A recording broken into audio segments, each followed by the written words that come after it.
Assalamualaikum warahmatullahi wabarakatuh. Apa kabar alit kecil?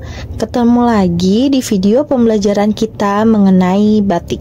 Sebelum masuk ke videonya, kakak mau tanya, apa teman-teman sudah ada yang tahu apa itu batik? Batik merupakan serentang warna yang meliputi proses pemalaman atau lilin, pencelupan atau pewarnaan, dan pelorotan atau pemanasan, sehingga menghasilkan motif yang halus di mana semua proses tersebut membutuhkan ketelitian yang tinggi. Penemu batik pertama di Indonesia yaitu KRT Harjonagoro atau dikenal dengan Go Tixwan. Beliau adalah seniman asal Surakarta yang membangkitkan era seni batik klasik dan juga modern di tanah air. Selanjutnya yaitu ada motif-motif batik di Indonesia. Yang pertama di sini ada batik Megamendung. Batik Megamendung ini berasal dari Cirebon. Lalu ada batik Kawung yang berasal dari Yogyakarta. Kemudian yang ketiga ada batik Karawang Tegak yang berasal dari Aceh. Selanjutnya, di sini ada batik Tifa Totobuang yang berasal dari Maluku. Lalu ada batik Bekantan Pakis yang berasal dari Kalimantan. Yang terakhir di sini ada batik Tongkonan yang berasal dari Sulawesi. Asal muasal batik. Teman-teman, apakah sudah tahu asal muasal batik itu dari mana? Nah, istilah batik ini berasal dari kosakata bahasa Jawa, yaitu amba dan titik. Amba yang artinya yaitu kain, titik artinya cara memberi motif pada kain menggunakan malam atau lilin cair dengan cara di titik-titik. Selanjutnya yaitu sejarah batik di Indonesia. Nah, pada abad ke-17 Masehi, batik ini hanya dituliskan di daun lontar dan papan rumah adat Jawa dengan pola yang dibuat rata-rata tanaman dan hewan. Nah, pada masa Kerajaan Majapahit, motif batik makin berkembang dan bervariasi, seperti abstrak, candi, awan, wayang, dan sebagainya. Teman-teman, batik ini tidak hanya digunakan sebagai bahan pakaian saja loh, namun ada sepatu batik, dasi batik, dan juga tas batik. Apakah teman-teman sudah pernah menggunakannya?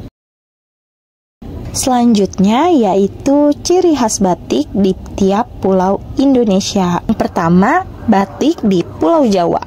Nah, batik di Pulau Jawa ini ada batik Megamendung yang berasal dari Cirebon. Nah, batik Megamendung ini secara historis memperkenalkan motif awan sebagai lambang keabadian, kebebasan, dunia yang luas, dan juga ketuhanan. Yang kedua yaitu batik dari Pulau Sumatera. Nah, batik dari Pulau Sumatera ini ada batik Karawang Tegak yang berasal dari Aceh. Batik Karawang Tegak ini melambangkan seseorang yang memiliki kesadaran yang kuat akan Tuhan. Nah, warna putih ini itu melambangkan kesucian, warna kuning melambangkan kemuliaan, dan warna hitam melambangkan kekuatan dan juga ketulusan. Yang ketiga, ada batik dari Pulau Maluku.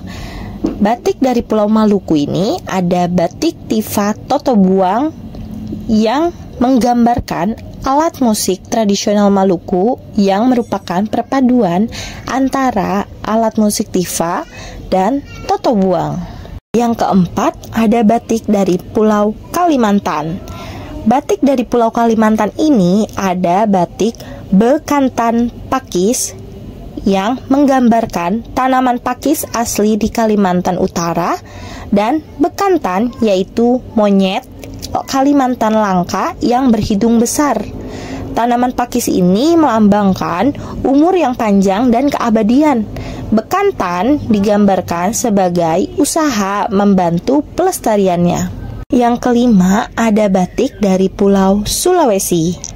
Batik dari Pulau Sulawesi ini ada batik Tongkonan yang memiliki motif seperti rumah tradisional Toraja yang disebut tongkonan. Tongkonan adalah tempat bagi orang-orang di desa untuk berkonsultasi dan menyelesaikan masalah komunitas. Teman-teman, batik ini merupakan warisan dari bangsa Indonesia. Pada tanggal 2 Oktober 2009, UNESCO mengukuhkan batik Indonesia sebagai Global Cultural Heritage atau warisan budaya dunia. Maka, pada setiap tanggal 2 Oktober diperingati sebagai Hari Batik Nasional.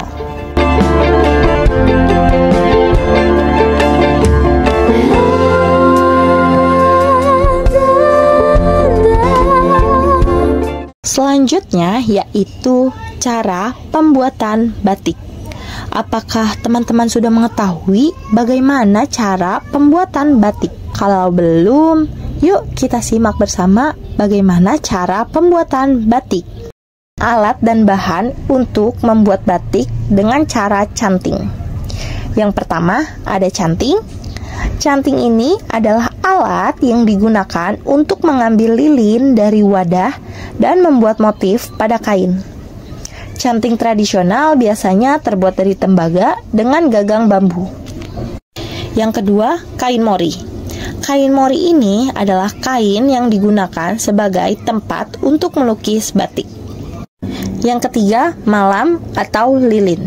Bahan lilin khusus yang berfungsi sebagai perintang warna kain agar motif batik dapat terbentuk. Yang keempat, gawangan. Gawangan ini adalah tempat untuk menyampirkan kain.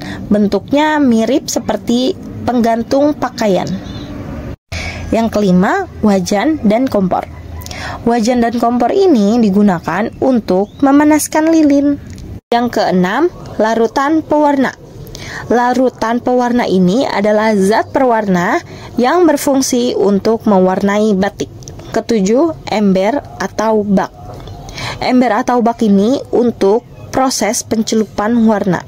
Kedelapan, saringan. Saringan adalah alat yang digunakan dalam proses pembuatan batik. Selanjutnya di sini ada alat dan bahan dari cara pembuatan batik cetak atau cap. Yang pertama yaitu ada canting cap. Canting cap ini berfungsi untuk memberikan lilin berbentuk pola batik pada kain mori.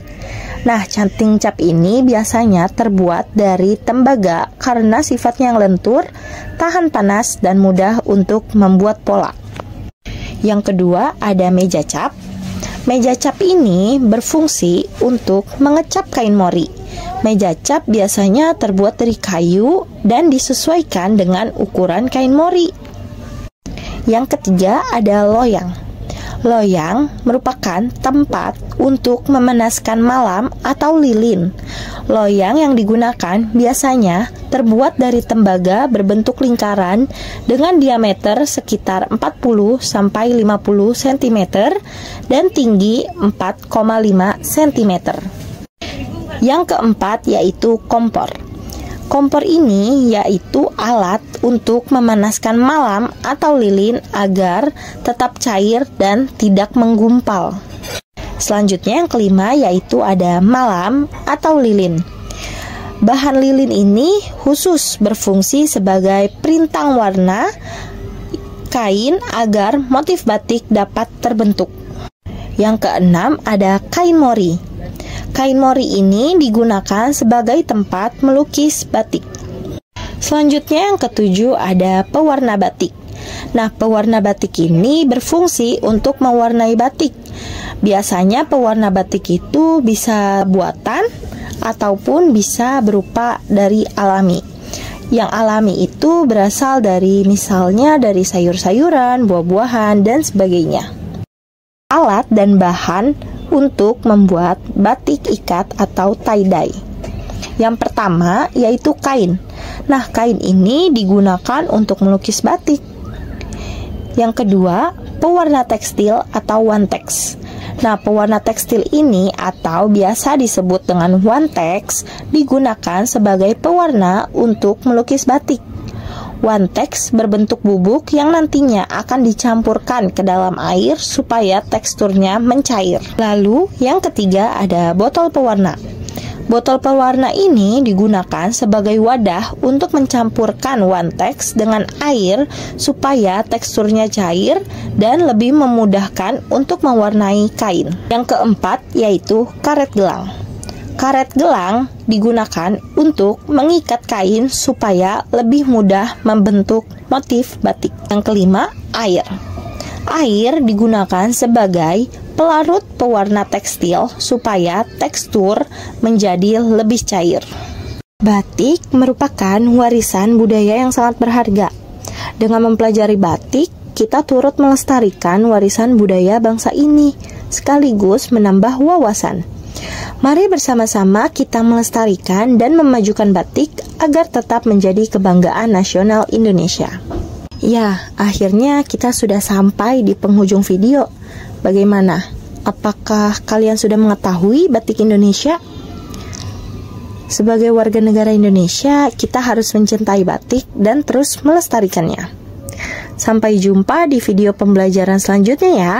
Wassalamualaikum warahmatullahi wabarakatuh.